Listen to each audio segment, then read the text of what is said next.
নমস্কার। গল্পের ঝুলিতে সকল শ্রোতা বন্ধুদের স্বাগত জানাই। আজ আপনাদের জন্য গল্পের ঝুলিতে রয়েছে মুন্সী প্রেমচন্দের লেখা কলঙ্ক। গল্পটি ভালো লাগলে একটা লাইক এবং কমেন্ট করে জানানোর অনুরোধ রইল। আর চ্যানেলে নতুন হয়ে থাকলে আরও গল্প শোনার জন্য চ্যানেলটি সাবস্ক্রাইব করতে কিন্তু ভুলবেন না। তাহলে চলুন শুনে নেওয়া যাক আজকের গল্প। মুন্সী শ্যামকিশোরের দোরগোড়ায় মুন্নু ধাঙর ঝাঁট দেয়, কলঘর ধুয়ে পরিষ্কার করে। তারপর দোরের কাছে এসে গিন্নিমাকে বলে, মা, দেখে নিন, সব পরিষ্কার করে দিয়েছি। আজ কিছু খাবার আশা করি গিন্নিমা। দেবী রানী দোরের কাছে এসে বলে, ও মা, 10 দিনও পেরোয়নি মাইনে পেয়েছিস, এরই মধ্যে আবার চাওয়া শুরু করেছিস? মুন্নু বলে, কি আর করি গিন্নিমা, খরচ চলে না। একা লোক, ঘর দেখি না কাজ করি। কেন, বিয়ে করলেই তো পারিস। নগদ চায় যে, এদিকে খেয়ে পড়ে হাতে কিছুই থাকে না, টাকা পাই কোত্থেকে? এখনো আইবুড়ো আছিস, কিন্তু কতদিন আর একা থাকবি? গিন্নিমার যখন এত লক্ষ্য, কোথাও না কোথাও ব্যবস্থা হয়ে যাবে। ঠাকুরন কিছু সাহায্য করবেন তো? হ্যাঁ, করব, তুই ব্যবস্থা কর। আমার পক্ষে যতটা সম্ভব আমি দেব। আহা, ঠাকুরনের মন মেজাজ কত ভালো, কত খেয়াল রাখেন আমার। অন্য বাড়ির গিন্নিমারা কথা পর্যন্ত বলেন না।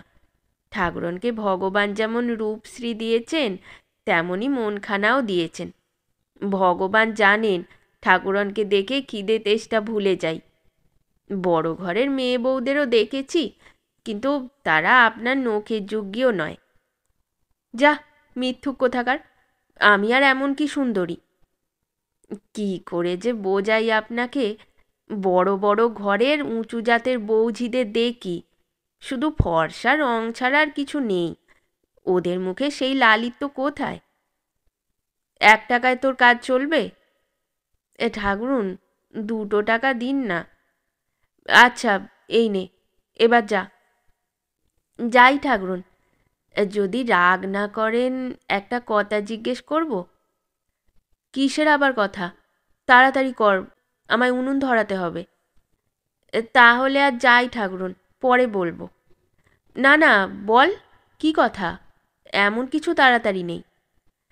ডালমন্ডিতে কর্তাবাবুর কেউ থাকেন নাকি?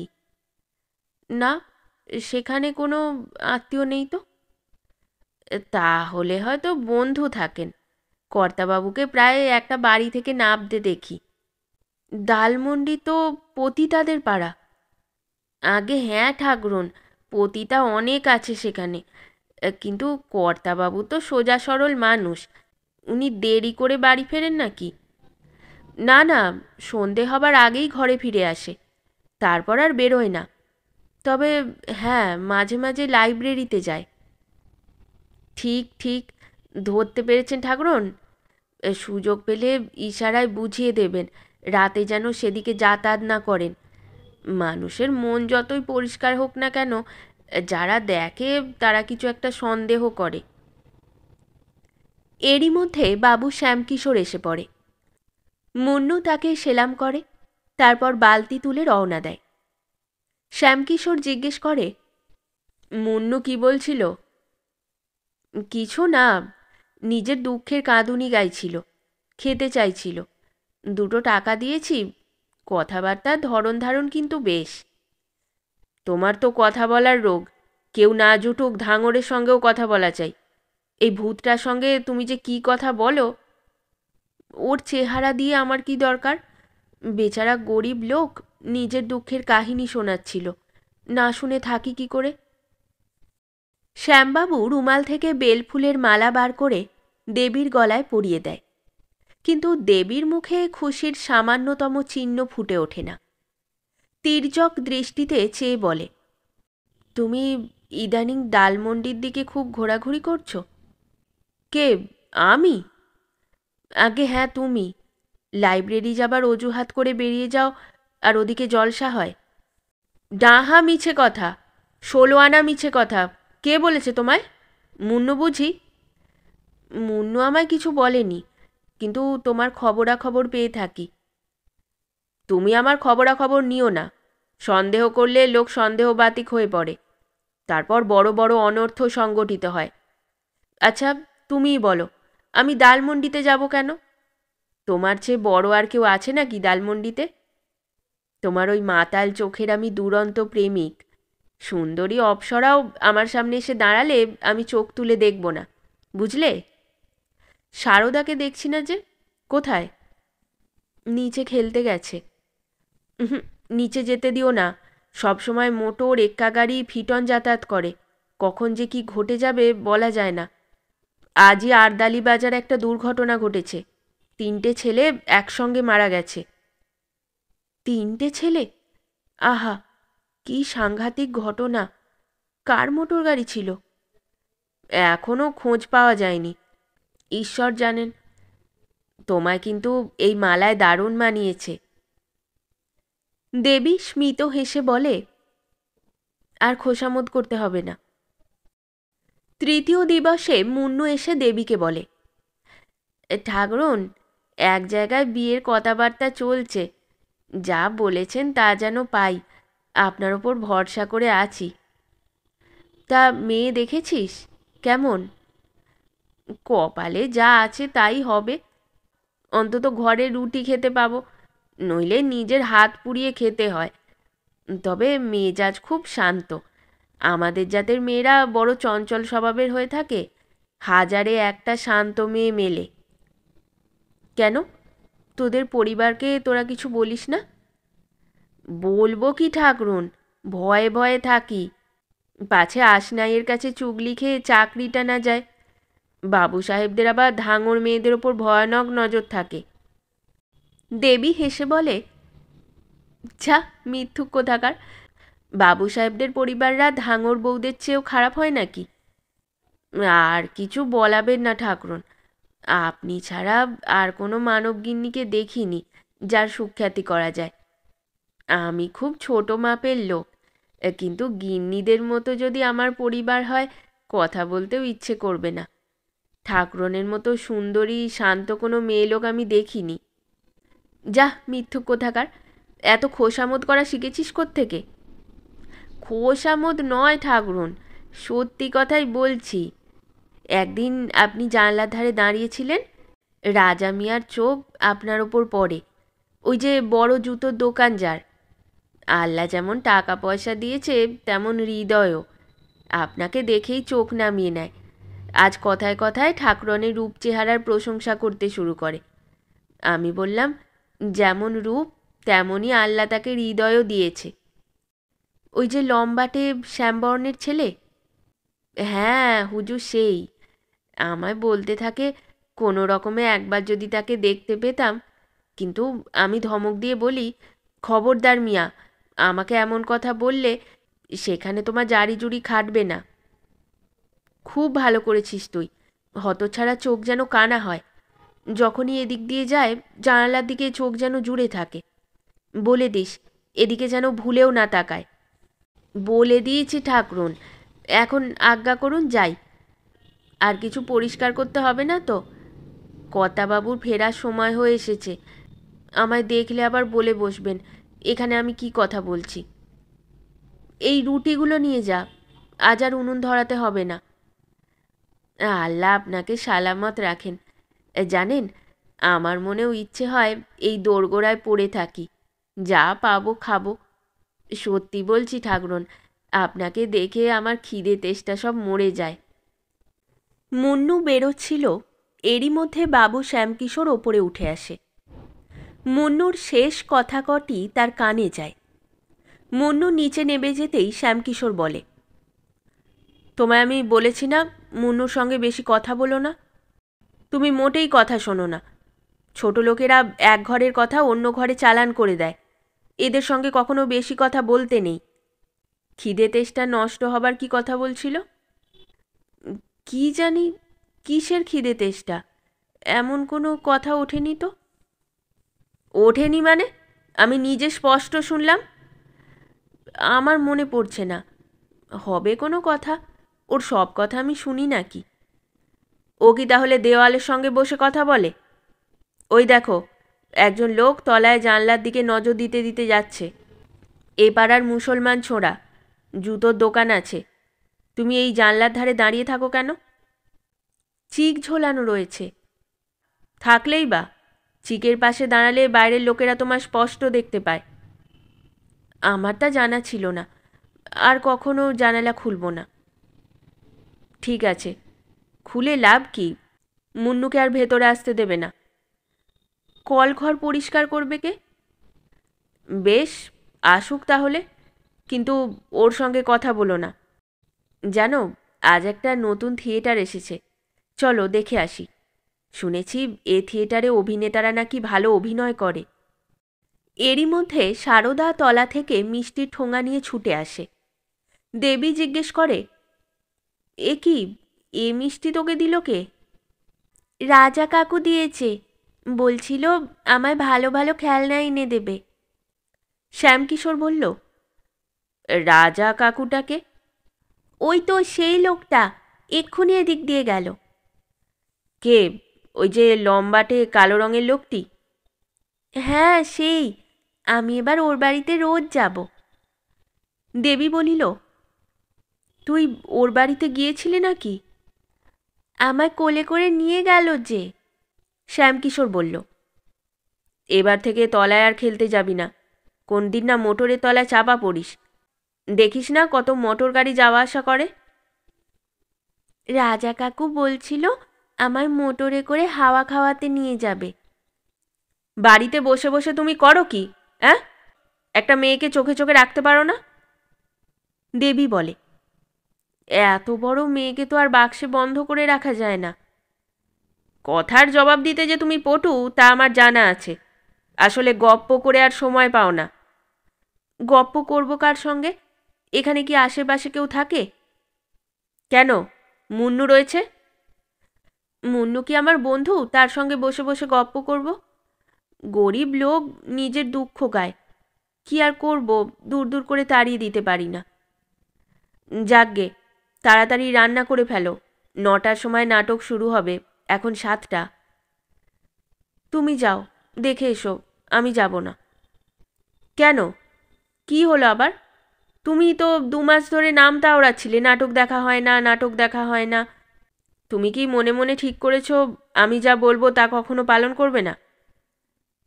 কে জানে, তোমার মনে যে কী ভাবনার উদয় হয়। তোমার কথা মতোই আমি সব কাজ করি। আমি গেলে তোমার বেশি খরচ হবে, টাকায় কম পড়বে, এই ভেবেই আমি বলেছি। তুমি যখন বলছো বেশ, আমি যাব। নাটক দেখতে কার বা খারাপ লাগে? 9টার সময় শ্যামকিশোর একটা টাঙা ভাড়া করে দেবী এবং সারদাকে সঙ্গে নিয়ে নাটক দেখতে বেরোয়। রাস্তার কিছু দূর যাবার পর পেছনে পেছনে আর একটা টাঙা এসে হাজির হয়। এই টাঙায় রাজা মিয়া বসে আছে এবং তার পাশে, হ্যাঁ, তার পাশে বসে আছে মুন্নু ধাঙর, শ্যামকিশোরের বাড়ি যে ধোয় পরিষ্কার করে। ওদের দুজনকে একসঙ্গে দেখে দেবী মাথা নিচু করে নেয়। বিস্মিত হয় এই ভেবে রাজা এবং মুন্নুর মাঝে এত গভীর বন্ধুত্ব যে রাজা তাকে টাঙায় নিয়ে বেড়াতে বের হয়। সারদা রাজাকে দেখতে পেয়ে বলে ওঠে, বাবা, ওই দেখো রাজা কাকু আসছে। রাজা কাকু, এই যে এদিকে, আমরাও নাটক দেখতে যাচ্ছি। রাজা মিয়া হেসে ফেলে। শ্যামকিশোর রাগে কাঁপতে থাকে। তার মনে হয় লম্পটটা শুধু তাদের অনুসরণ করার জন্যই আসছে। দুজনের মধ্যে নিশ্চয়ই সাঁট আছে, নইলে রাজা মিয়া মুন্নুকে সঙ্গে নেবে কেন? ওদের কাছ থেকে দূরে সরার জন্য সে টাঙাওয়ালাকে বলে, একটু তাড়াতাড়ি চলো, দেরি হয়ে গেছে। টাঙা ক্ষিপ্র গতিতে চলতে শুরু করে। রাজাও তার টাঙ্গার গতি বাড়িয়ে দেয়। শ্যামকিশোর যখন তার টাঙাকে আসতে যেতে বলে, রাজার টাঙার গতিও কম হয়। শেষে শ্যামকিশোর বিরক্ত স্বরে বলে ওঠে, টাঙাকে স্ট্যান্ডে নিয়ে চলো, থিয়েটারে আর যাব না। টাঙাওয়ালা তার দিকে কৌতূহলে দেখে, তারপর টাঙার মুখ ঘুরিয়ে নেয়। রাজার টাঙাও সেদিকে ঘোরে। শ্যামকিশোরের মনে প্রচণ্ড রাগ চড়চড় করতে থাকে। ইচ্ছে হয় রাজাকে গালাগাল দিয়ে ওঠে, কিন্তু ভয় পায় পাছে আবার ঝগড়া বিবাদ না শুরু হয়, তাহলে অনেকেই জড়ো হবে এবং লজ্জায় তার মাথা কাটা যাবে। মনে মনেই সমস্ত ক্রোধ সে ঢোক গিলে ফেলে। নিজের ওপর রাগ গিয়ে পড়ে। কে জানতো এই শয়তান দুটো তার মাথার ওপর চেপে বসবে। মুন্নু হারামজাদাকে কালই তাড়িয়ে দেব। কিছু দূর এগিয়ে রাজার টাঙা একদিকে বাঁক নেয়। শ্যামকিশোরের রাগ তখন কিছুটা শান্ত হয়, কিন্তু নাটক দেখার আর সময় নেই। স্ট্যান্ড থেকে তারা বাসায় ফিরে আসে। দেবী ঘরে ঢুকে বলে, মিছিমিছি টাঙাওয়ালাকে 2 টাকা গচ্চা দিতে হলো। শ্যামকিশোর তার দিকে রক্ত পিপাসু দৃষ্টিতে চেয়ে বলে, মুন্নুর সঙ্গে আরও কথা বলো, জানলায় দাঁড়িয়ে রাজাকে ভালো করে নিজের রূপ দেখাও। তুমি যে কি করতে চাও তুমিই জানো। এমন কথা উচ্চারণ করতে তোমার লজ্জা হয় না? আমায় তুমি অকারণে অপমান করছো, এর ফল কিন্তু ভালো হবে না। অন্য কোনো পুরুষকে আমি তোমার নখের যোগ্যী মনে করি না। ওই হতভাগা ধাঙরের সাহস কি আমায় কাবু করে? তুমি আমায় এত নীচ মনে করো? না, তোমায় আমি নীচ মনে করি না, কিন্তু অবুঝ মনে করি। এই বদমাইশটার সঙ্গে তোমার অত কথা বলা উচিত ছিল না। এখন তো বুঝতে পারছো ব্যাটা 1 নম্বরের ধূর্ত শয়তান। নাকি এখনও সন্দেহ আছে? শ্যামকিশোর শুয়ে পড়ে, কিন্তু মন তার অশান্ত। সারাটা দিন সে দপ্তরে থাকে। তার অনুপস্থিতিতে দেবী কি করে কে জানে। সে এটুকু জানে দেবী পতিব্রতা, এবং সে এও জানে সুন্দরী রমণী তার রূপ দেখাবার জন্য লালায়িত থাকে। দেবী নিশ্চয়ই সেজেগুজে জানালার ধারে দাঁড়ায়। পাড়ার ছেলে ছোকরারা ওকে দেখে না জানি মনে মনে কত সব কল্পনা করে। এই ব্যাপারটা বন্ধ করা তার কাছে অসম্ভব মনে হয়। প্রেমিকেরা বশীকরণ ছলাকলায় নিপুণ হয়ে থাকে। ঈশ্বর না করুক এসব বদমাইশের পাল্লায় কোনো ভদ্রঘরের বউমেয়েরা পড়ে, কিন্তু এদের পিণ্ডি ছাড়াই কি করে? অনেক ভেবেচিন্তে অবশেষে এই বাড়ি ছেড়ে দেয়া ঠিক করে। এছাড়া অন্য কোনো উপায়ও নেই। দেবীকে বলে, এই বাড়িটাই তাহলে ছেড়ে দিই, কি বলো? এসব বাজে লোকেদের মাঝে থাকলে শালীনতা নষ্ট হবার ভয় আছে। কিছুটা আপত্তির স্বরে দেবী বলে, তোমার যা ইচ্ছা, তুমি কোনো উপায় বার করো। আমি আবার কি উপায় বার করব? তাছাড়া কিসের উপায়? বাড়ি ছাড়ার কোনো প্রয়োজন আছে বলে আমার মনে হয় না। 2টো একটা নয়, লাখ লাখ বাজে লোক থাক না, তাতে কি? কুকুরের ঘেউ ঘেউ ডাকে কি কেউ বাড়ি ছেড়ে পালায়? কুকুরের কামড়ানোর ভয় থাকে তো। দেবী এ কথার কোনো জবাব দেয় না। তর্ক করলে স্বামীর দুশ্চিন্তা বেড়ে যাওয়ার ভয় আছে। কিছুটা সন্দেহবাতিক মন, বললে কি আবার ভেবে বসে। 3য় দিবসে শ্যামবাবু বাড়ি ছেড়ে অন্যত্র চলে যায়। নতুন বাড়িতে আসার সপ্তাহখানিক বাদে একদিন মুন্নু মাথায় পট্টি বাঁধা অবস্থায় লাঠি ধরে ঠকঠক করতে করতে এসে হাজির। ভেতরে ডাক দেয়। দেবী তার গলার স্বর চিনতে পারে, কিন্তু দূর করে তাড়িয়ে দেয় না। এগিয়ে গিয়ে দরজা খুলে দেয়। পুরনো বাড়ির খবরাখবর জানার জন্য তার মন আকুল হয়ে ওঠে। মুন্নু ভেতরে ঢুকে বলে, ঠাকরুন, আপনি যেদিন থেকে বাড়ি ছেড়েছেন দিব্যি গালছি ওখানে যদি একবারও গিয়ে থাকি। ওই বাড়ি দেখে সত্যি বলতে কি কান না পায়। আমারও ইচ্ছে করে এই পাড়ায় চলে আসি, পাগলের মতো এদিক ওদিক ঘুরে বেড়াই। ঠাকরুন, কোনো কাজে আর মন বসে না। সব সময় আপনার কথা মনে পড়ে। আপনি যেমন আমায় ভরণ পোষণ করতেন, কে আর এখন তেমন করবে? এ বাড়িটা বেশ ছোট। তোর জন্যই ওই বাড়ি ছাড়তে হলো। আমার জন্য? আমি কি অপরাধ করলাম ঠাকরুন?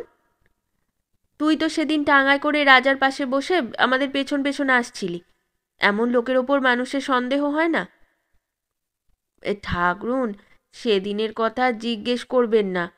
রাজা মিয়ার এক উকিলের সঙ্গে দেখা করার কথা ছিল। সে স্ট্যান্ডের কাছে থাকে, আমাকেও সঙ্গে তুলে নেয়। ওর সইস ছিল না। লজ্জায় সে আপনার টাঙার সামনে এগিয়ে যেতে পারছিল না। কর্তাবাবু তাকে বাজে লোক ভেবে থাকেন, কিন্তু তার মতো ভালো মানুষ গোটা পাড়ায় নেই। 5 ওয়াক্ত নামাজ পড়ে, 30 দিন রোজা করে, বাড়িতে বিবি ছাওয়াল মজুদ আছে। সাহস কি কারো দিকে বদনজরে দেখে? যাকগে, তোর মাথায় পট্টি বাঁধা কেন রে? আর জানতে চাইবেন না ঠাকুরন, আপনার সম্পর্কে কেউ কিছু খারাপ কথা বললে আমার শরীরে আগুন জ্বলে ওঠে। বাইরের দিকে যে হালুইওলা থাকে, বলতে থাকে বাবু সাহেবের কাছে কিছু পয়সা বাকি আছে। আমি বললাম উনি এমন লোক নন যে তোমার পয়সা হজম করবেন। ব্যাস, এই কথায় তর্ক হয়ে গেল। আমি দোকানের নিচে নালা পরিষ্কার করছিলাম, সে ওপর থেকে ঝাঁপ দিয়ে আমায় ঠেলে ফেলে দিল। তখন আমার অন্যদিকে মন ছিল, ধাক্কা খেয়ে রাস্তার উপর চিত অবস্থায় পড়ে যাই। চোট লেগেছিল। আমিও দোকানের সামনে দাঁড়িয়ে ব্যাটাকে এমন গালাগাল দিয়েছি, সে ব্যাটাও মনে রাখবে। ঘা আস্তে আস্তে শুকিয়ে এসেছে। ছি ছি, মিছিমিছি ঝগড়া করতে গেলি? সামান্য একটা ব্যাপার, বলে দিলেই হতো পয়সা যদি বাকি থাকে গিয়ে নিয়ে এলেই পারো। এই শহরেই তো আছি, নাকি অন্য দেশে পালিয়ে গেছি?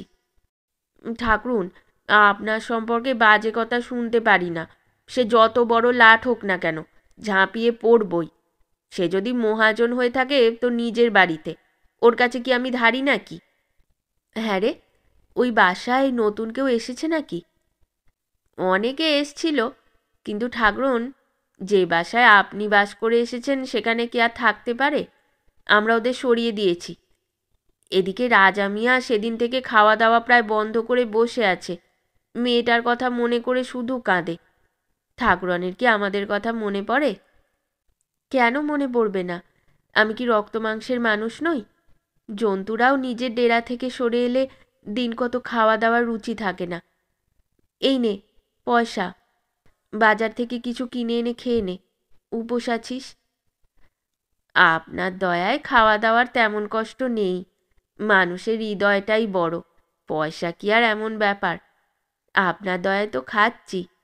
ঠাকরনের মেজাজটাই এমন, মানুষ পয়সা ছাড়াই গোলাম হয়ে পড়ে। এখন যাচ্ছি ঠাকরুন, কর্তাবাবু হয়তো আসছেন। দেখলেই বলবেন শয়তানটা এখানে এসেও হাজির হয়েছে। ওর আসতে এখনো দেরি আছে। ওহো, একটা কথা বলতেই ভুলে গেছি। রাজা মিয়া মেয়ের জন্য কিছু খেলনা দিয়েছে। কথায় কথায় ভুলেই গেছি, খেয়াল পর্যন্ত ছিল না। কই, মেয়ে কোথায়? মাদ্রাসা থেকে এখনো ফেরেনি। কিন্তু এত খেলনা আনার কি দরকার ছিল? ও মা, রাজা মিয়া দেখছি আশ্চর্য কাণ্ড করেছে। দেয়ার ইচ্ছে যখন ছিল 2-4 আনার খেলনা পাঠিয়ে দিলেই হতো। এই মেমটার দামই 3-4 টাকার চেয়ে কম হবে না। সব মিলিয়ে কম করেও 30-35 টাকার খেলনা না হয়ে যায় না। জানি না ঠাকরুন, আমি তো কখনো খেলনা কিনিনি। 30-35 টাকার খেলনা যদি বা হয়, তার কাছে এমন কি আর বিরাট ব্যাপার? একা দোকান থেকেই 50 টাকা রোজ আয় হয়। না না, এসব ফেরত নিয়ে যা। এত খেলনা নিয়ে সে করবে কি? আমি শুধু এই মেমটাকে রাখছি। ঠাকরুন, রাজা মিয়া তাহলে আমার ওপর গোঁসা করবে, আমার আর আস্ত রাখবে না। প্রাণে তার বড্ড দয়া মায়া আছে। সহসা সারদা পাঠশালা থেকে ফিরে আসে। খেলনা দেখতে পেয়ে সে ঝাঁপিয়ে পড়ে। দেবী তাকে ধমক দিয়ে ওঠে, করছিস কি? মেমটা নে, আরগুলো নিয়ে করবি কি? না মা, আমি সব কটা নেব। মেমটাকে মোটর গাড়ির পেছনে বসিয়ে চালাবো। পেছন পেছন এই কুকুরটা দৌড়াবে। এই থালা বাটিতে পুতুলে রান্না করব। কোত্থেকে এনেছো মা, বলো না? কোত্থেকেও আনিনি, দেখব বলে আমি এগুলো আনিয়েছি। তুই এ থেকে একটা বেছে তুলে নে। আমি সব নেব মা, সবগুলো নাও না। কেন এনেছো মা?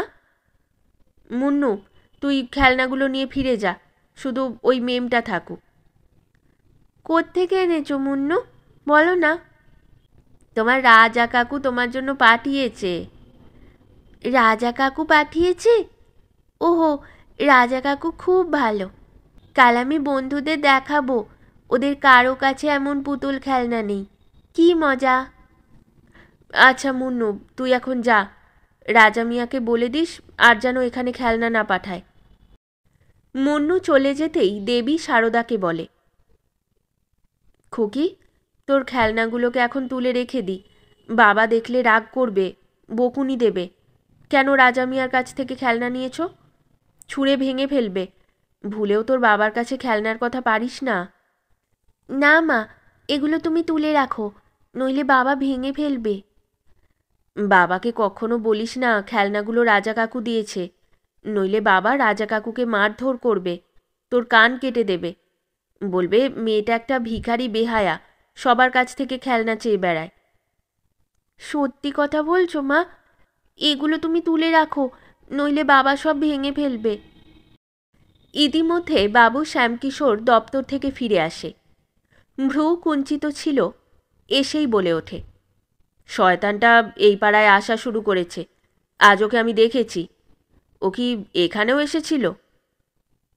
দেবী কিছুটা দ্বিধাজড়িত গলায় বলে, হ্যাঁ, এসেছিল। তুমি ওকে আসতে দিলে? আমি বারণ করেছিলাম না যে মুন্নুকে কখনো বাসার ভেতরে পা রাখতে দেবে না? এসে দরজার কড়া নাড়তে থাকে, কি করব বলো? ওর সঙ্গে ওই লম্পটটাও ছিল নাকি? না, ওর সঙ্গে কেউ ছিল না। তুমি নিশ্চয়ই আজও ওকে এখানে আসতে বারণ করনি?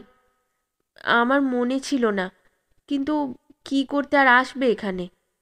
কেন? যা করতে আজ এসেছিল তা করতেই আবার আসবে? মুখে চুনকালি মাখার জন্য তুমি উঠে পড়ে লেগেছ। দেবী রাগে শক্ত গলায় বলে, এসব আজে বাজে কথা তুমি আমায় বলবে না, বুঝেছ? এমন কথা মুখে উচ্চারণ করতে তোমার লজ্জা বোধ করে না? ছি ছি, এর আগেও তুমি একবার এমন কথা বলেছিলে, আজ আবার সেই কথা বলছো। এরপরও যদি আমি এমন কথা শুনি, এর ফল ভালো হবে না, আমি বলে দিচ্ছি। তুমি কি আমায় পতিতা ভেবেছ নাকি? আমি চাই না সে এই বাসায় আসে। তাহলে বারণ করে দিলেই পারো, আমি কি তোমায় বাধা দিচ্ছি? তুমি বারণ করে দাও না কেন? তোমার বলতে বুঝি লজ্জা করে? আমার বারণ করাটা বৃথা। বারণ করলে তোমার আশকারা পেয়ে যাতায়াত করবে। দেবী ঠোঁট কামড়ে বলে, যদি আসে কি এমন ক্ষতি? সবার বাড়িতেই ধাঙর আসে যায়।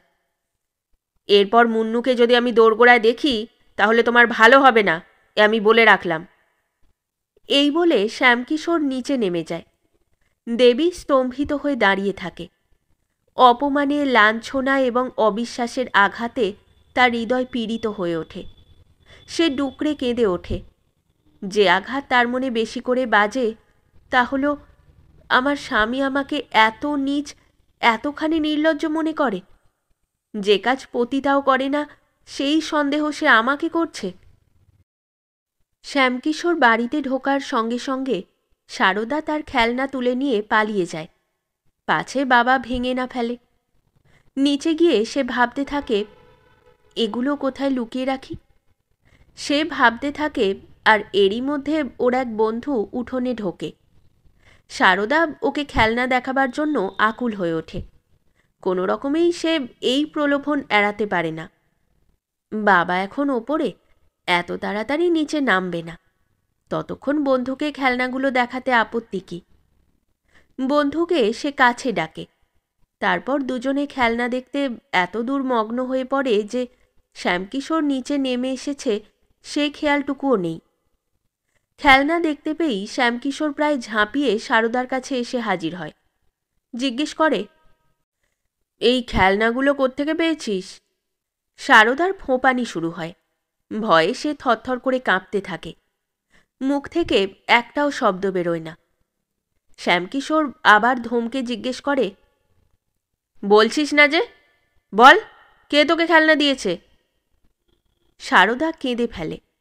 শ্যামকিশোর তখন তাকে আদর করে বলে, কাঁদিস না, তোকে মারব না আমি। শুধু জানতে চাই, এত সুন্দর সুন্দর খেলনা কোথা থেকে পেয়েছিস তুই? এভাবেই দু চারবার আশ্বাস দেওয়ার পর সারদা কিছুটা সাহস পায়। সে সব কথা বলে ফেলে। হায়, এর চেয়ে সারদা যদি চুপ করে থাকতো অনেক ভালো হতো। বোবা হয়ে থাকাটাই তার ভালো ছিল। দেবী কিছু একটা কথা বলে ব্যাপারটা চাপা দিতে পারত, কিন্তু নিয়তির লিখন খণ্ডাবেকে। শ্যামকিশোরের শিরায় শিরায় আগুন ধরে ওঠে। খেলনাগুলো সেখানেই ফেলে রেখে গটগট করে সে আবার ওপরে উঠে যায়। দেবীর দুকাঁধ শক্ত হাতে ধরে নাড়া দিয়ে বলে ওঠে, এ বাড়িতে তুমি কি থাকতে চাও? স্পষ্ট করে বলো। এতক্ষণ ধরে দেবী ফুঁপিয়ে কাঁদছিল। এই নির্মম প্রশ্ন শুনে তার চোখ থেকে অশ্রু নিঃশেষ হয়ে যায়। বিশাল বিপদের আশঙ্কায় তুচ্ছ আঘাত লুপ্ত হয়ে যায়। ঘাতকের হাতে তরবারি দেখে রোগগ্রস্ত প্রাণী যেমন রোগশয্যা থেকে উঠে পালিয়ে যায়, শ্যামকিশোরের দিকে সে ভয়ার্ত দৃষ্টিতে দেখতে থাকে। মুখে কোনো শব্দ করে না। তার প্রতিটি রোম নীরব ভাষায় জানতে চায় হঠাৎ এই প্রশ্নের অর্থ। শ্যামকিশোর আবার বলে ওঠে, তোমার ইচ্ছাটা কি? আমার স্পষ্ট করে বলো। আমার সঙ্গে বাস করতে করতে যদি তুমি হাঁপিয়ে উঠে থাকো, তাহলে চলে যাবার অধিকার তোমার আছে। আমি তোমায় বন্দি করে রাখতে চাই না। আমার সঙ্গে ছল চাতুরি করার কোনো প্রয়োজন নেই। খুশি মনেই আমি তোমায় বিদায় দিতে রাজি আছি। তুমি যখন মনে মনে একটা ব্যাপার স্থির করে ফেলেছ, আমিও স্থির করে ফেলেছি। এ ঘরে তুমি এখন থাকতে পারবে না, থাকার যোগ্যও নয়। দেবী কণ্ঠস্বর কিছুটা সামলে নিয়ে বলে, তোমার আজকাল কি হয়েছে বলো তো? সবসময় গলা দিয়ে যেন বিষ ওগলাতে থাকো। আমার যদি ভালো না লাগে তাহলে বিষ এনে দাও। এভাবে জ্বালিয়ে মারছো কেন? ধাঙরের সঙ্গে কথা বলাটা কি এত অপরাধ? ও যখন এসে ডাকে আমি গিয়ে দরজা খুলে দিয়েছি। যদি জানতাম সামান্য তিল থেকে তাল হবে, তাহলে ওকে দূর করে তাড়িয়ে দিতাম। ইচ্ছে করছে জিভ টেনে বার করে দিই। এদিকে কথা হচ্ছে, ইশারা চলছে, উপহার ভেট পাচ্ছ, বাকি আর কি রইল? মিছিমিছি কাটা ঘায়ার নুন ছড়িও না। অসহায় মেয়ের প্রাণ নিয়ে তুমি কি পাবে? আমি কি তাহলে মিথ্যে কথা বলছি? হ্যাঁ, মিথ্যে কথা বলছো। খেলনাগুলো এলো কোত্থেকে? দেবীর বুক কেঁপে ওঠে সাংঘাতিক। কাটলেও বুঝি শরীর থেকে রক্ত বার হবে না। বুঝতে পারে এখন গ্রহ তার খারাপ। যাবতীয় সর্বনাশের একজোট হয়েছে। হতচ্ছাড়া এই খেলনাগুলো কি দুর্ভাগ্য বয়ে নিয়ে এসেছে। কেন যে আমি নিতে গেলাম, সেই মুহূর্তে ফেরত দিয়ে দিলাম না কেন? কথাটা ঘুরিয়ে সে বলে, চুলোয় যাক ওই খেলনা। বাচ্চাদের দোষ কি? ওদের ধরে রাখবে কে? ওরা মানবে নাকি? যতই বলি নিস না, কিন্তু বারণ শোনে না। তা আমি আর কি করি? যদি জানতাম এই খেলনার জন্য আমায় এত হেনস্থা হবে, তাহলে জোর করে কেড়ে ফেলে দিতাম। বটে, এর সঙ্গে আর কি কি জিনিস এসেছে? ভালো যদি চাও এক্ষুনি বার করে দাও। যদি এসেই থাকে এ ঘরেই আছে। দেখে নিচ্ছ না কেন? ঘর তো আর এমন বড় নয়, 2-4 দিন সময় লাগবে। আমার অত সময় নেই। ভালো চাও যা যা এসেছে আমার সামনে এনে রেখে দাও। শুধু মেয়ের জন্য খেলনা এসেছে আর তোমার জন্য কোনো সওগাত আসেনি? এ তো আর হতে পারে না। গঙ্গায় গলা জলে নেবেও যদি দিব্যি কাটো, তবুও বিশ্বাস হবে না। তাহলে আর খুঁজে দেখে নাও না কেন? শ্যামকিশোর ঘুষি বাগিয়ে বলে ওঠে, বলেছি না আমার সময় নেই। যাও, সোজা কথায় সব জিনিস নিয়ে এসো, নইলে গলা টিপে মেরে ফেলবো বলছি। মারো, মেরে ফেলো আমায়। যে জিনিস আসেনি আমি তা বার করি কোত্থেকে? রাগে শ্যামকিশোর উন্মত্ত হয়ে দেবীকে জোরে ধাক্কা দেয়। টাল সামলাতে না পেরে মেঝের ওপর চিত অবস্থায় পড়ে যায় দেবী। তারপর ওর গলায় হাত রেখে বলে, টিপে দিই বল, তাহলে তুই ওসব জিনিস দেখাবি না। যা ইচ্ছে করো তুমি। রক্ত চুষে খাবো, তুই ভেবেছিস কি? রক্ত খেলে যদি মনের তেষ্টা মেটে খাও তাহলে। আর কখন ওই ধাঙরটার সঙ্গে কথা বলবি না তো? ফের যদি ওই মুন্নুবাওর লোকটাকে বাড়ির সামনে দেখি, তাহলে গলা টিপে মেরে ফেলবো। এই বলে শ্যামকিশোর দেবীকে ছেড়ে দেয়। তারপর বাইরে বেরিয়ে যায়। দেবী বহুক্ষণ সেই অবস্থায় মেঝের ওপর পড়ে থাকে।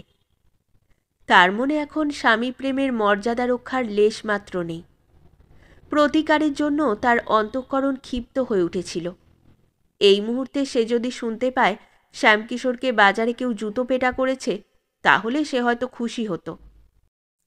কয়েকদিন বৃষ্টি ভেজার পর আজ আঁধির প্রকোপে প্রেমের প্রাচীর ভেঙে পড়েছে। মন রক্ষার জন্য কোনো সাধনাই অবশেষ নেই। আজ কেবল সংকোচ ও লোকলজ্জার পলকা ধরনের সুতো ঝুলে রয়েছে। যা সামান্য টানে ছিঁড়ে যেতে পারে। শ্যামকিশোর বাইরে চলে যেতে সারদা তার খেলনা নিয়ে বাড়ির বাইরে বেরোয়।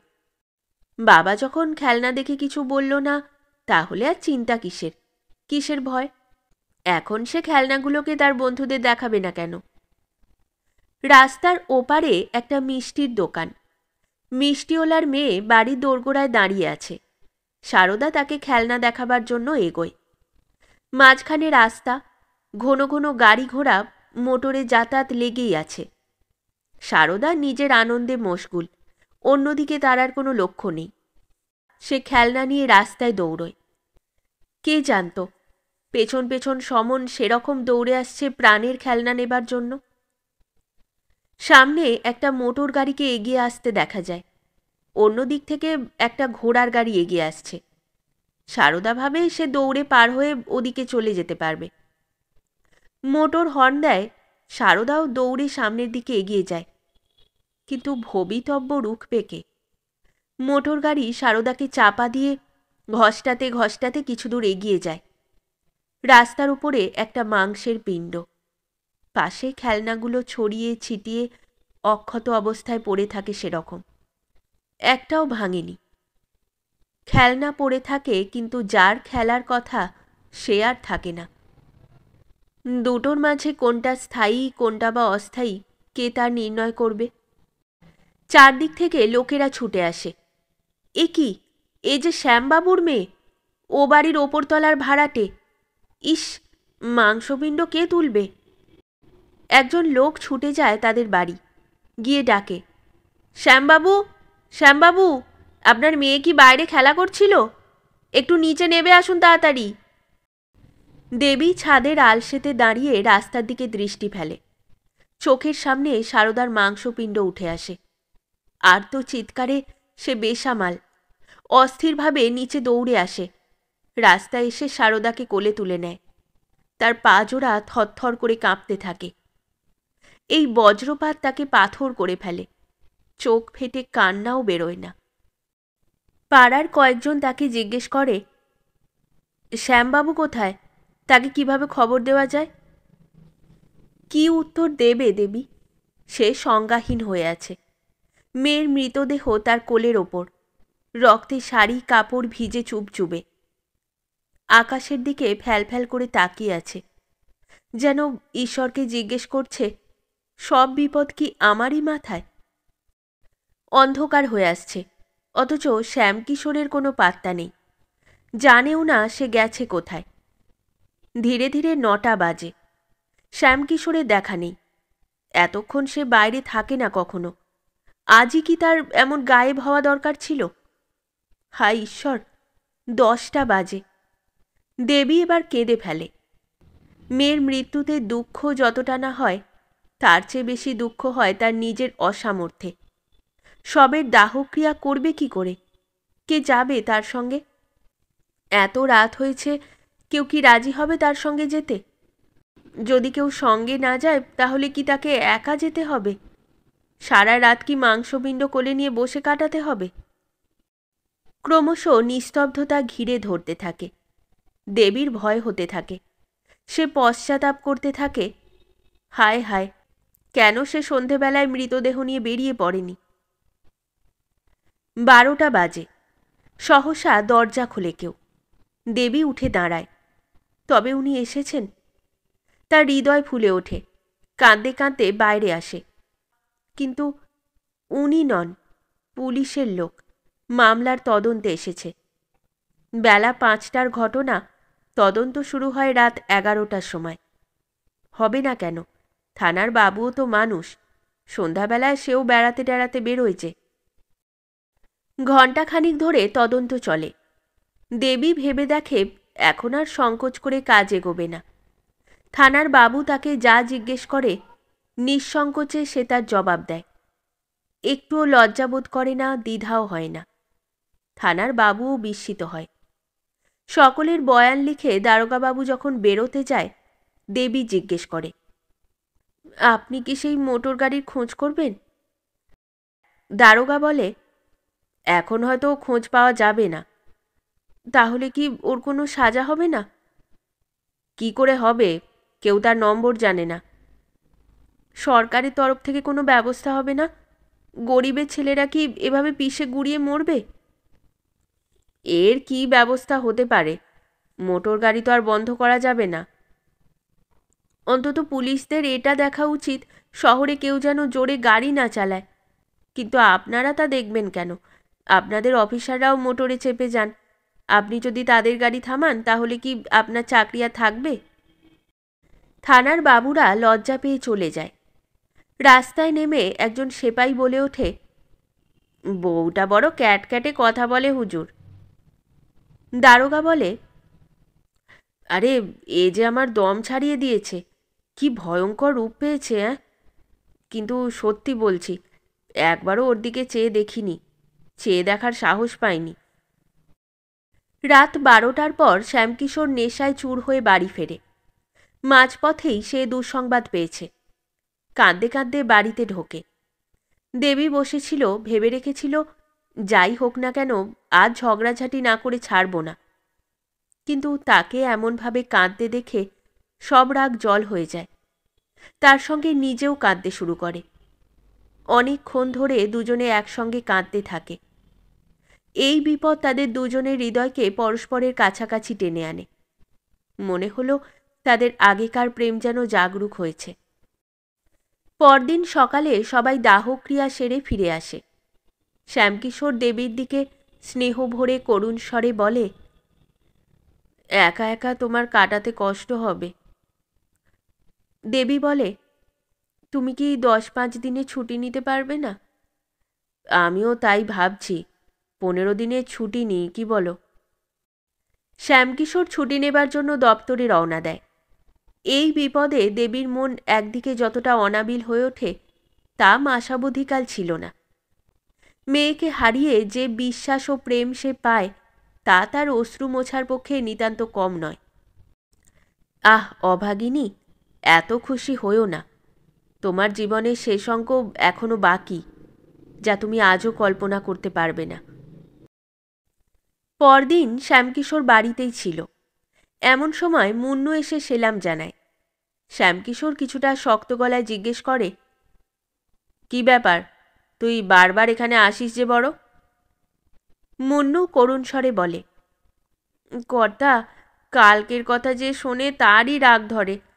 আমি হলাম হুজুরের গোলাম, চাকর ছাড়া আর কি।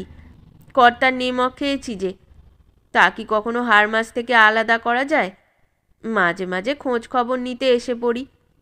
কালকের কথা শোনার পর হুজুর মনের মধ্যে যা করছে তা কি করে বলি। আহা, কি সুন্দর মেয়ে, দেখলেই মনের সব দুঃখ দূর হয়ে যেত। আমাকে দেখলেই মুন্নু মুন্নু করে ছুটে আসতো। পরলোকের মনেই যখন এই অবস্থা, হুজুরের মনে যে কি বয়ে চলেছে তা একমাত্র হুজুরই জানেন। শ্যামবাবু কিছুটা নরম হয়ে বলে, ঈশ্বরের ইচ্ছার বাইরে মানুষ আর কি করতে পারে? আমার ঘর অন্ধকার হয়ে গেছে, এখন আর এখানে বাস করার ইচ্ছে নেই। ঠাকরুনের অবস্থা নিশ্চয়ই আরও খারাপ। তা তো হবেই। আমি ওকে সকাল সন্ধে খাওয়াতাম, আর সারাদিন মা ওর সঙ্গে সঙ্গে থাকতো। আমি অবশ্য সারাদিন কাজকর্মে ভুলে থাকবো, কিন্তু সে কি করে ভুলে থাকবে? সারা জীবন তার কান্নায় কাটবে। স্বামীকে মুন্নুর সঙ্গে কথা বলতে শুনে দেবী ঘরের ফাঁক দিয়ে উঠোন দেখে। মুন্নুকে দেখতে পেয়েই তার চোখ বাধাহীন অশ্রুতে ভরে ওঠে। বলে, মুন্নু, আমার সব গেছে। ঠাকরুন, ধৈর্য ধরেন, কেঁদে কেটে আর লাভ কি? এইসব আঁধার দেখেই মাঝে মাঝে আল্লাহকে বড় জালিম মনে হয়। যে বেঈমান অন্যের গলা কাটার জন্য ঘোরাফেরা করে, আল্লাহ তাকেও ভয় পায়। যারা সরল সৎ তাদের ওপর বিপদ এসে পড়ে।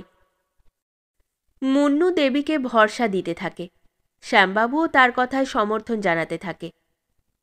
সে চলে যাবার পর শ্যামবাবু বলে, লোকটাকে খারাপ বলে মনে হয় না। দেবী বলে, মনটা খুব ভালো, দুঃখ না পেলে কি সেখানে আসতো? 15 দিন পেরিয়ে যায়। শ্যামকিশোর আবার দপ্তরে যাতায়াত করে। এর মাঝে মুন্নু আর কখনো আসেনি। এতদিন দেবীর দিন কেটে যেত স্বামীর সঙ্গে কথাবার্তা বলে, কিন্তু এখন সে চলে যেতেই বারবার সারদার কথা তার মনে পড়ে। সারা দিন প্রায় কেঁদে ভাসায়। পাড়ায় ২-৪ জন নিজ জাতির মেয়ে বউ আসত, কিন্তু দেবীর সঙ্গে মনের মিল হতো না। ফলে তারা কপট সহানুভূতি দেখিয়ে দেবীর কাছ থেকে কিছু আদায় করতে চাইত। একদিন বেলা ৪টে নাগাদ মুন্নু আবার আসে। উঠোনে দাঁড়িয়ে ডাকে, ঠাকরুন, আমি মুন্নু, একটু নিচে আসবেন? দেবী ওপর থেকেই জিজ্ঞেস করে, কি দরকার? ওখান থেকেই বল, একটু নিচে আসুন না। দেবী নিচে নেমে আসে। মুন্নু বলে, রাজা মিয়া বাইরে দাঁড়িয়ে আছে, হুজুরের কাছে মাতম পুরসি করতে চায়। দেবী বলে ওঠে, গিয়ে বলে দে ভগবানের যা ইচ্ছে তাই ঘটেছে। রাজা মিয়া দরজার কাছেই দাঁড়িয়েছিল। সে কথাটা স্পষ্ট শুনতে পায়। বাইরে থেকেই বলে ওঠে, খোদা জানেন, যখনই এ খবর পেয়েছি আমার মন ভেঙে টুকরো হয়ে গেছে। আমি দিল্লি গিয়েছিলাম, আজই ফিরে এসেছি। আমার থাকাতে যদি এই ঘটনা ঘটত, তাহলে আর যাই করি না কেন, অন্তত গাড়িওয়ালাকে সাজা না পাইয়ে ছাড়তাম না। তা লাট সাহেবের মোটর গাড়ি হোক না কেন, গোটা শহর ছেঁকে তুলতাম। বাবু সাহেব চুপ করে বসে রইলেন, এ কি কোনো কথা হলো? তা বলে মোটর গাড়ি চালিয়ে কেউ কারো প্রাণ নেবে নাকি? আহা, কুসুমের মতো ফুটফুটে মেয়েটাকে জালিমেরা মেরে ফেলল। হায়, কে আর এসে আমায় রাজা কাকু বলে ডাকবে? খোদার কসম, ওর জন্য দিল্লি থেকে ঝুড়ি ভর্তি খেলনা এনেছি। কে জানতো এখানে সে সমস্ত খেলা শেষ করে চলে গেছে। মুন্নু, দেখ, এই মাদুলিটা নিয়ে ভাবিজিকে দিয়ায়, এটা খোঁপার ভিতরে বেঁধে রাখবে। খোদা চাইলে তার কোনো রকম দুর্ভোগ বা খারাপ কিছু হবে না। উনি হয়তো নানান ধরনের দুঃস্বপ্ন দেখতে পারে, রাতে ভালো করে ঘুম নেই, বুকের ভেতরটা ধড়ফড় করতে পারে। সব কিছু এই মাদুলির প্রভাবে নষ্ট হয়ে যায়। একটা বড় ফকিরের কাছ থেকে আমি এই মাদুলি পেয়েছি। এভাবে রাজা মিয়া আর মুন্নু ততক্ষণ পর্যন্ত একটা না একটা অজুহাতে দোরগোড়া থেকে সরে না, যতক্ষণ না শ্যামবাবুকে ফিরে আসতে দেখা যায়। শ্যামকিশোর তাদের দুজনকে ফিরে যেতে দেখে। উপরে এসে গম্ভীরভাবে জিজ্ঞেস করে, রাজা মিয়া কী জন্যে এসেছিল? এমনি শোক প্রকাশ করতে এসেছিল। আজই দিল্লি থেকে ফিরেছে, খবর শুনেই ছুটে এসেছে। পুরুষেরা পুরুষকে শোক প্রকাশ করে নাকি মেয়ে মানুষকে? তোমার দেখা পায়নি, তাই আমার কাছে শোক প্রকাশ করে ফিরে গেছে। তার অর্থ দাঁড়ালো যে লোক আমার সঙ্গে দেখা করতে এসে আমাকে না পেলে তোমার সঙ্গে দেখা করতে পারে, এতে কোনো ক্ষতি নেই, তাই তো? আমি কি সবার সঙ্গে দেখা করতে যাচ্ছি? তা রাজা মিয়া কি আমার শালা নাকি শ্বশুর? সামান্য ব্যাপারে তুমি বড় হইচই বাঁধাও। বটে, এটা সামান্য হলো? একজন ভদ্রঘরের বউ একটা লম্পটের সঙ্গে কথা বলবে, এটা সামান্য ব্যাপার না? তাহলে অসামান্য ব্যাপার কোনটা? এও সামান্য ব্যাপার নয় যদি আমি তোমার গলা টিপে মেরে ফেলি। এমনকি এ কাজে আমার পাপ হবে না। দেখছি তুমি আবার সেই আগেকার পথ ধরেছ। এত বড় সাজা পেয়েও তোমার চোখ খোলেনি? এবার কি আমায় খেতে চাইছো? দেবী স্তব্ধ হয়ে পড়ে। একে মেয়ের শোক, তদুপরি এই অপশব্দের বোঝা, সেই সঙ্গে ভীষণ আক্ষেপ। ওর মাথা ঘুরে ওঠে। সেখানেই বসে পড়ে কাঁদতে শুরু করে। এ জীবনের চেয়ে মরণও অনেক ভালো। শুধু এই শব্দ কটি তার মুখ থেকে বেরোয়। শ্যামকিশোর গর্জে উঠে বলে, হ্যাঁ তাই হবে, চিন্তা নেই, চিন্তা নেই, তাই হবে। তুমি মরতে চাও? আমারও আকাঙ্ক্ষা নেই তুমি অমর হয়ে থাকো। যত তাড়াতাড়ি তোমার জীবন শেষ হয় ততই মঙ্গল। বংশে তাহলে চুনকালি পড়বে না। দেবী ফুঁপিয়ে ফুঁপিয়ে কাঁদে, বলে, ও অসহায় মেয়ে পেয়ে তুমি এত অন্যায় করছো কেন? তোমার কি একটুও মায়া দয়া নেই? চুপ করো বলছি। কেন চুপ করব? বলি, তুমি কি মুখ বন্ধ করতে চাও? আবারও কথা বলছো? এবার উঠে মাথা ফাটিয়ে দেব। কি মাথা ফাটাবে তুমি? জোর জবরদস্তি পেয়েছো নাকি? তাহলে ডাক তোর লোকজনকে, দেখি কে তোকে রক্ষা করে। এই বলে শ্যামবাবু রেগে ওঠে। তারপর দেবীকে কয়েকটা চড় ও কিল মারে। মার খেয়েও দেবী কাঁদে না, চেঁচায় না, এমনকি মুখ দিয়ে একটা শব্দও বার করে না। শুধু অর্থহীন দৃষ্টিতে স্বামীর দিকে চেয়ে থাকে, যেন সে নিশ্চিত হতে চায় এ কি মানুষ না অন্য কিছু। মারধর করে শ্যামকিশোর যখন সরে দাঁড়ায়, দেবী শুধু বলে, মনের ঝাল এখনো যদি না মিটে থাকে তাহলে মিটিয়ে নাও, পরে হয়তো সুযোগ নাও পেতে পারো। শ্যামকিশোর জবাব দেয়, মাথা ফাটিয়ে দেব, বুঝবি তুই কার পাল্লায় পড়েছিস। বলতে বলতে সে নিচে নেমে যায়। এক ঝটকায় দরজা খোলে, সশব্দে বন্ধ করে সে বেরিয়ে পড়ে। এবার দেবীর চোখ বেয়ে অশ্রু নদী গড়াতে শুরু করে। রাত 10টা বেজে গেছে, তবুও শ্যামকিশোর বাসায় ফেরেনি। কাঁদতে কাঁদতে দেবীর চোখ ফুলে উঠেছে। রাগের মাথায় স্বভাবতই মধুর স্মৃতি লোপ পেয়ে যায়। দেবীর এখন মনে হতে থাকে শ্যামকিশোরের সঙ্গে তার কখনো প্রেম ঘটেনি। তবে হ্যাঁ, কয়েকদিন অবশ্য তার মুখে, কিন্তু তা কৃত্রিম প্রেম ছিল। যৌবনের আনন্দ উপভোগের জন্য তার সঙ্গে মিষ্টি মধুর প্রেমালাপ করত, তাকে বুকের মাঝে আঁকড়ে ধরত, তাকে হৃদয়ের পরে শোয়াত। হ্যাঁ, এসবই ছিল কৃত্রিম, শুধু দেখানো অভিনয় মাত্র। তার মনেই পড়ে না কখনো কি তার সঙ্গে সত্যিকার প্রেম হয়েছিল। এখন সেরূপ নেই, যৌবনও নেই, সেই সজীবতাও নেই। তার সঙ্গে অত্যাচার করতে তাহলে বাধা কোথায়? সে ভাবল, কিছুই না, এখন তার মন আমার প্রতি বিরক্ত হয়ে উঠেছে, নইলে সামান্য ব্যাপারে আমার ওপর এমন করে ঝাঁপিয়ে পড়ে, যে কোনো একটা কলঙ্ক দিয়ে আমার কাছ থেকে সরে পড়তে চায়।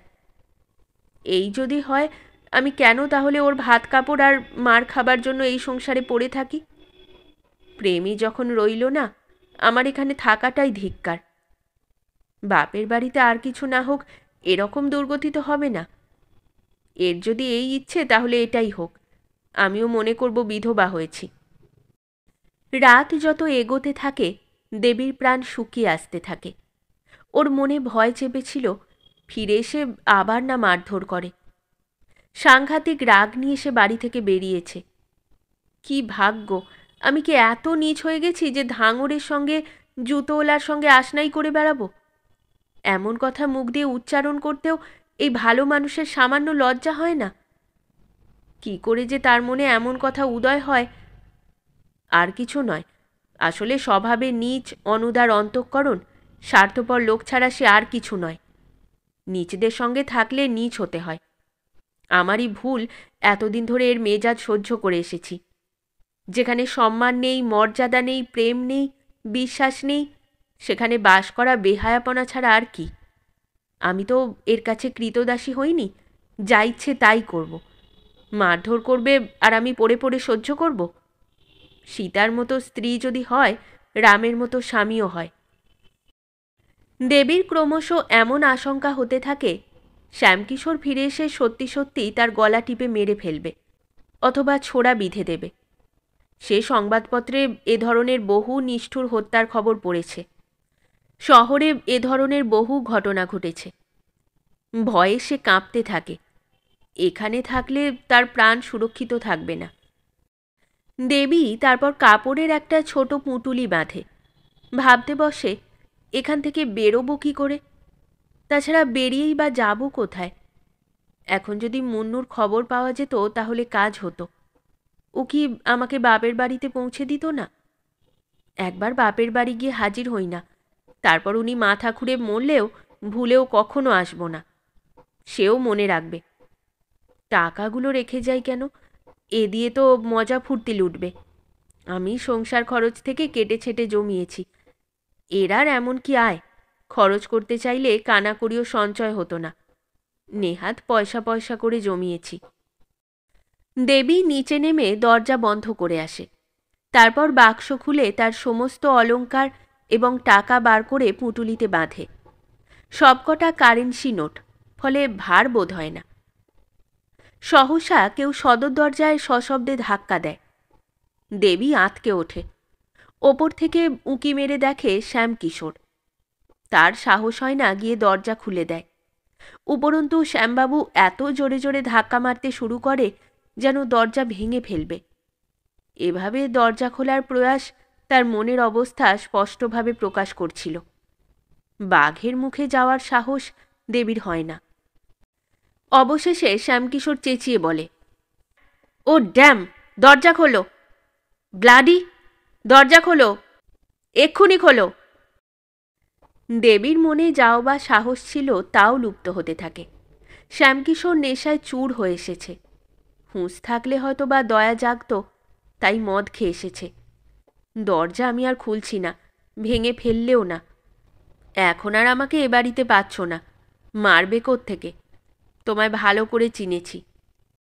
15-20 মিনিট ধরে শ্যামকিশোর হই হল্লা করে দরজা নাড়ার পর হাবিজাবি বকতে বকতে চলে যায়। 2-4 জন প্রতিবেশী তাকে ধিক্কার ধমক দেয়। ছি ছি, শিক্ষিত লোক হয়ে আপনি মাঝরাতে বাড়ি ফেরেন? ঘুমিয়ে পড়েছে হয়তো, তাই খুলছে না। কি আর করবেন, বরং কোনো বন্ধু টন্ধুর বাড়িতে গিয়ে শুয়ে থাকুন, সকালে আসবেন। শ্যামকিশোর চলে যাবার পর দেবী পুঁটুলি তোলে, তারপর ধীর পায়ে নিচে নামে। কিছুক্ষণ কান পেতে শব্দ শোনে। শ্যামকিশোর দাঁড়িয়ে নেই তো। যখন বিশ্বাস হয় যে চলে গেছে, সে আস্তে দরজা খোলে, তারপর বাইরে বেরিয়ে পড়ে। মনে তার সামান্যতম ক্ষোভ বা দুঃখ নেই, শুধু একমাত্র ইচ্ছে এখান থেকে কোনো রকমে পালিয়ে যাই। এমন কোনো পুরুষ নেই যার ওপর ভরসা রাখা চলে, এই সংকটে যে তাকে সাহায্য করতে পারে। যদি থাকে তা কেবল মুন্নু ধাঙর। ওর সঙ্গে দেখা করার সমস্ত আশা তার এখনও রয়ে গেছে। ওর সঙ্গে দেখা করে সে ঠিক করবে যাবে কোথায়, থাকবে কি করে। পিত্রালয়ে যাবার তার কোনো ইচ্ছে নেই। তার ভয় পিত্রালয়ে গিয়ে সে শ্যামকিশোরের হাত থেকে নিজেকে রক্ষা করতে পারবে না। এখানে তাকে না পেয়ে সে নিশ্চিত তার পিত্রালয়ে যাবে এবং তাকে জোর করে ধরে আনবে। সব যন্ত্রণা, সমস্ত অপমান সে সহ্য করার জন্য প্রস্তুত, শুধু শ্যামকিশোরের মুখ দেখতে চায় না। প্রেম অপমানিত হয়ে দেশে পরিবর্তিত হয়। কিছু দূরেই চৌরাস্তা, কয়েকটা টাঙাওলা দাঁড়িয়ে আছে। দেবী একটা টাঙা ভাড়া করে তাকে স্টেশনে যাবার জন্য বলে। রাতটা দেবী স্টেশনেই কাটায়। ভোরবেলায় একটা টাঙা ভাড়া করে পর্দার আড়ালে বসে চৌকে হাজির হয়। তখনও দোকানপাট খোলেনি, কিন্তু জিজ্ঞেস করে রাজা মিয়ার ঠিকানা খুঁজে পায়। ওর দোকানের সামনে একটা ছোকরা ঝাঁট দিচ্ছিল। দেবী ওকে ডেকে বলে, রাজা মিয়াকে গিয়ে বলো সারদার আম্মা তোমার সঙ্গে দেখা করতে এসেছে, এক্ষুনি চলুন। মিনিট 10 পরে রাজা আর মুন্নু এসে হাজির হয়। দেবী সজল চোখে বলে, তোমাদের জন্য আমায় বাড়ি ছাড়তে হয়েছে। কাল রাতে আমার বাড়িতে যাওয়াটাই কাল হয়েছে। যা ঘটেছে পরে বলবো। এখন আমায় একটা ঘরের ব্যবস্থা করে দাও, এমন ঘর উনি যেন আমার খোঁজ না পান, নইলে আমায় উনি আর আস্ত রাখবেন না। রাজা মুন্নুর দিকে চায়, যেন সে বলে, দেখেছ, চাল একেবারে ঠিক দেয়া হয়েছে। দেবীকে বলে, আপনি নিশ্চিন্ত থাকুন, এমন ঘরের ব্যবস্থা করে দেব উনি কেন, ওনার আব্বাও খুঁজে পাবেন না। আপনার কোনো রকমের কষ্ট হবে না। আপনার জন্য ঘামের বদলে রক্ত বইয়ে দেব। সত্যি কথা বলতে কি ভাবিজি, উনি আপনার যোগ্য নন। মুন্নু বলে, ঠিক কথাই বলেছেন ভাইসাব, আপনি রানী হবার মতো। আমি গিন্নিমাকে বলেছিলাম কর্তাবাবু দালমন্ডির বাতাস গায়ে লেগেছে, কিন্তু আপনি বিশ্বাসই করতেন না। কাল রাতেই আমি তাকে গোলাপজানের ঘর থেকে বেরোতে দেখেছি, নেশায় একেবারে চুর। মিথ্যে কথা, তার এ ধরনের অভ্যেস নেই। অবশ্য উনি কিছুটা রগচটা, রাগের মাথায় ভালো মন্দর খেয়াল থাকে না, তা বলে তার নজর খারাপ নয়। হুজুর যখন বিশ্বাস করছেন না, আমার কিছু করার নেই। বেশ, পরে আমি দেখিয়ে দেব, তখন তো বিশ্বাস করবেন। রাজা বলে, এই পরে দেখাবি, এখন একে আমার বাড়িতে পৌঁছে দে, ওপরে নিয়ে যাস। ততক্ষণে আমি বাড়ি দেখতে যাচ্ছি। আপনার পছন্দ মতো একটা ভালো ঘর আছে। দেবী বলে, তোমার বাড়িতে কি অন্যান্য মেয়ে মানুষ আছে? কেউ নেই ভাবিজি, শুধু একজন বুড়ি আছে। সে আপনার জন্য একটা ঝি ডেকে দেবে। আপনার কোনো অসুবিধে হবে না। আমি বাড়ি দেখতে যাচ্ছি। ও দিকটাও একবার ঘুরে যেও, দেখো উনি ঘরে ফিরেছেন কিনা। উনি আমার ওপর ক্ষেপে আছেন, হয়তো নজর পড়লে ওনার সঙ্গে আমার ঝগড়া বেঁধে যাবে। যে পুরুষ আপনার মতো সৌন্দর্যের দেবীকে কদর করে না, সে মানুষ নয়। মুন্নু বলে, ঠিক কথা বলেছ ভাইসাব। এমন ভালো ভদ্রমহিলাকে কোন মুখে শাসন করে? এতদিন ধরে আমি হুজুরের গোলামি করে কাটিয়েছি, কই একদিনও কোনো কথা শোনাননি। রাজা বাড়ি দেখতে যায় এবং টাঙা রাজার বাড়ির দিকে এগোয়। দেবীর মনে সহসা একটা আশঙ্কা জেগে ওঠে। সত্যি সত্যি এরা দুজনে লম্পট নয় তো? কিন্তু জানবে কিভাবে? এটা সত্য, দেবী তার স্বামীকে জীবনের জন্য পরিত্যাগ করেছে, কিন্তু ইতিমধ্যে তার মনে পশ্চাতাপ জেগে উঠেছে। একা একা ঘরে সে থাকবে কি করে? বসে বসে করবে কি? এসব ভেবে সে কুলিয়ে উঠতে পারে না। মনে মনে বলে, বাড়ি ফিরে যাই না কেন? ঈশ্বর করুন উনি এখনো বাড়ি ফিরে আসেননি। মুন্নুকে বলে, তুই এক ছুটে দেখে আয় উনি বাড়ি ফিরেছেন কিনা। আপনি গিয়ে বিশ্রাম করুন, আমি দেখে আসছি। না, আমি ভেতরে যাব না। খোদার কসম খেয়ে বলছি, বাড়ি ফাঁকা আছে। আপনি আমাদের মিথ্যে সন্দেহ করছেন। আমরা সেই লোক, আপনার হুকুম পেলে আগুনে ঝাঁপ দিতে পারি। দেবী টাঙা থেকে নেমে ভেতরে চলে যায়। পাখি একবার ধরা পড়লে পাখা ঝাপটায়, কিন্তু পায়ে জাল জড়িয়ে থাকার ফলে উড়তে পারে না এবং শিকারী ওকে থলের ভিতর পুড়ে ফেলে। হায়, সে অভাগিনী কি আর কখনো আকাশে উঠতে পারবে? আর কখনো কি শাখা প্রশাখায় কূজন করার ভাগ্য হবে? শ্যামকিশোর সকালে বাড়ি ফিরে আসে। ওর মন এখন শান্ত হয়ে গেছে। তার আশঙ্কা হয় দেবী বুঝি বাড়িতে নেই। দরজার দুপাট খোলা দেখতে পেয়েই তার হৃৎপিণ্ড হিম হয়ে পড়ে। এত সকালে দরজা খোলা থাকা অমঙ্গল সূচক। মুহূর্ত কয়েক দরজার কাছে দাঁড়িয়ে সে ভেতরে শব্দ শোনে। কোনো শব্দ শোনা যায় না। উঠানে যায়, সেখানেও নৈশব্দ। ওপরে চারিদিকে নিস্তব্ধতা। ঘর খাঁ খাঁ করছে। শ্যামকিশোর এবার সতর্ক হয়ে দেখতে শুরু করে। বাক্সে টাকা পয়সা গায়েব, গহনার বাক্স শূন্য। আর কি ভুল হতে পারে? গঙ্গা স্নানের জন্য কেউ গেলে বাড়ি টাকা পয়সা নিয়ে যায় না। সে চলে গেছে, বিন্দুমাত্র আর সন্দেহ নেই। এও তার জানা সে গেছে কোথায়। এখন যদি সে ছুটে যায় তাহলে ফিরিয়ে আনা যেতে পারে, কিন্তু লোকেরা কি বলবে? শ্যামকিশোর খাটিয়ার ওপর বসে এখন ঠান্ডা মাথায় ঘটনা পর্যালোচনা করতে শুরু করে। কোনো সন্দেহ নেই, রাজা আর ওর চামচে মুন্নু ওকে প্ররোচিত করেছে। সেই বা করবে কি? কর্তব্য বলতে গেলে পুরনো বাসা ছেড়ে দিয়েছে, দেবীকে বারবার বুঝিয়েছে। এছাড়া সে আর কি করতে পারে? ওকে প্রহার করাটা কি অনুচিত ছিল? যদি তর্কের খাতিরে অনুচিত ধরে নিই, তাহলেও কি দেবীর এভাবে বাড়ি থেকে বেরিয়ে যাওয়া উচিত ছিল?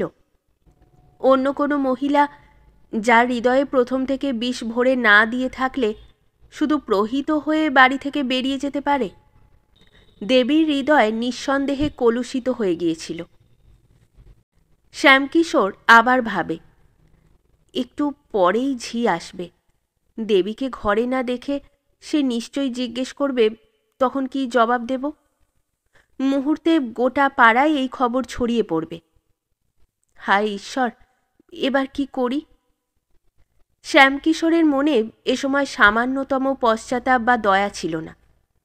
যদি এখন কোনো রকমে দেবীর দেখা পায়, তাহলে ওকে খুন করতে সামান্য পেছপা হবে না। ওর এভাবে বাড়ি থেকে বেরিয়ে যাওয়া, হোক না তা আবেগের কারণে, তা সত্ত্বেও তার দৃষ্টিতে ক্ষমাহীন। ক্রোধ অনেক সময় বিরক্তি রূপ নেয়। অচিরে শ্যামকিশোরের মনে সংসারের প্রতি তীব্র ঘৃণা জন্মে ওঠে। নিজের স্ত্রী যখন এভাবে দাগা দিয়ে যায়, অপরের কাছ থেকে কী বা আশা করা চলে? যে স্ত্রীর জন্য আমরা বেঁচে থাকি, মরে যাই, যাকে সুখী করার জন্য নিজের প্রাণপাত করি, সেই যখন আপন হয় না, তখন আর কেই বা আপন হতে পারে? এই স্ত্রীকে সুখী করার জন্য সে কী না করেছে! বাড়ির লোকেদের সঙ্গে বিবাদ করেছে, ভাইদের সঙ্গে সম্পর্ক ছেড়েছে, এমনকি তারা এখন তার মুখদর্শনও করতে চায় না। তার এমন কোনো ইচ্ছা ছিল না যা সে পূরণ করেনি। সামান্য মাথার যন্ত্রণা হলে তার মাথায় যেন আকাশ ভেঙে পড়ত। রাতের পর রাত তার সেবা শুশ্রূষায় বসে কাটাত। সেই স্ত্রী আজ তাকে দাগা দিল, শুধু একটা গুন্ডার প্ররোচনায় তার মুখে চুনকালি লেপে দিয়েছে। গুন্ডার মাথায় দোষ চাপানো এক ধরনের নিজের মনকে সান্ত্বনা দেয়া ছাড়া আর কি? হৃদয় কুটিল না হলে কেউ কি তাকে নষ্ট করতে পারে? এই স্ত্রী যখন বিশ্বাসঘাতকতা করল, তাহলে বোঝা উচিত সংসারে প্রেম এবং বিশ্বাসের কোনো অস্তিত্বই নেই। এ শুধু ভাবুক লোকেদের কল্পনা মাত্র। এমন সংসারে থেকে দুঃখ নিরাশা ছাড়া আর কি পাবার থাকতে পারে? হায় দুষ্ট রমণী, যা, আজ থেকে তুই স্বাধীন, যা ইচ্ছে কর। এখন আর কেউ তোর হাত ধরার নেই। যাকে তুই প্রিয়তম উচ্চারণে ক্লান্ত হতিস না, তার সঙ্গে তুই এমন কুটিল ব্যবহার করলি। চাইলে তোকে কোর্টে টানা হেঁচড়া করে এই পাপের সাজা দিতে পারি, কিন্তু তাতে লাভ? এর ফল তোকে ঈশ্বরই দেবে। শ্যামকিশোর চুপচাপ নিচে নামে, কাউকে কিছু বলে না। দরজা খোলা রেখে বেরিয়ে সোজা গঙ্গার ঘাটের দিকে এগিয়ে যায়।